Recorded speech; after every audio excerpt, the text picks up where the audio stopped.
بسم اللہ الرحمن الرحیم۔ بسم اللہ الرحمن الرحیم۔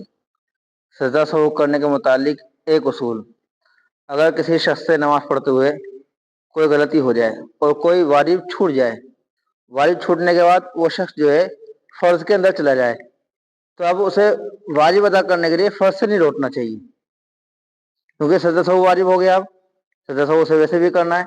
اگر فرض سے لوٹ کر واجب کو ادا کرے گا اور پھر جو ہے فرض ادا کرے گا جب بھی سجدہ سہو کرنا ہے، واجب بھول کر اگر وہ فرض کے اندر چلا گیا، کسی بھی رکن کے اندر چلا گیا، تو اسے جب بھی سجدہ سہو کرنا پڑے گا۔ تو اصل طریقہ وہ حنفیہ کے یہاں اصول بھی یہی ہے کہ وہ پھر وہ واجب کی طرف نہیں لوٹے گا، اس فرض کو ہی ادا کرے گا، اور فرض کو ادا کرنے کے بعد جو ہے وہ اپنی نماز کو ادا کر لے گا۔ مثال کے طور پر کوئی شخص 4 رکعت والی نماز پڑھا ہے اور قاعدہ اولا کرنا بھول گیا، جیسا کہ ہم نے واجبات کے اندر گنایا تھا پہلے کہ قاعدہ اولا کرنا یہ واجب ہے۔ تو قاعدہ اولا 2 رکعت کے اندر جو بیٹھنا تھا، اسے قاعدہ اولا کرنا تھا، وہ بھول گیا اور کھڑا ہو گیا۔ کھڑے ہونے کے بعد امام ہے، جب بھی وہ اگر اکیلے نماز پڑھا جب بھی، تو آدمی اب وہ قاعدہ اولا کی طرف نہ لوٹے، اتحیات کی طرف لوٹ کر نہ آئے۔ جب کھڑا ہو گیا تو سجدہ سہو واجب ہو گیا اس کے اوپر کھڑے ہونے کے بعد۔ تو اگر لوٹ کر آئے گا، قاعدہ اولا کرے گا، اس کے بعد بھی سجدہ سہو کرنا پڑے گا۔ تو اگر جو لوٹ کر نہیں آئے گا جب بھی سجدہ سہو کرنا پڑے گا، کیونکہ اب کھڑا ہونا، قیام کرنا یہ فرض ہے، رکن ہے، اور قاعدہ اولا واجب ہے۔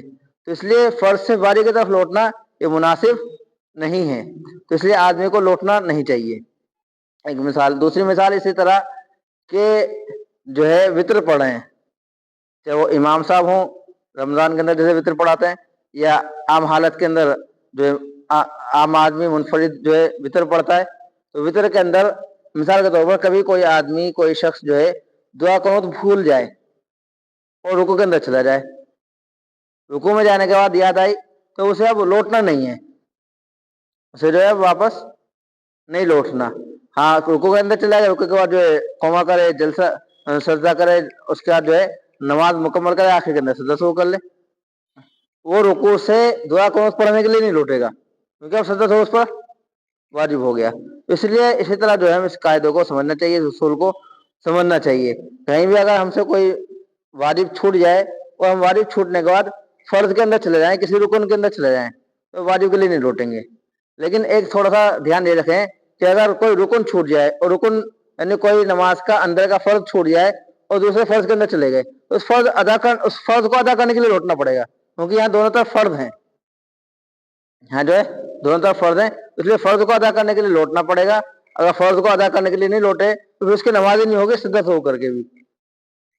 تو اس لیے اس چیز کو جو ہمیں سمجھنا چاہیے۔ اللہ تبارک و تعالیٰ ہم سب کو عمل کی توفیق عطا فرمائے۔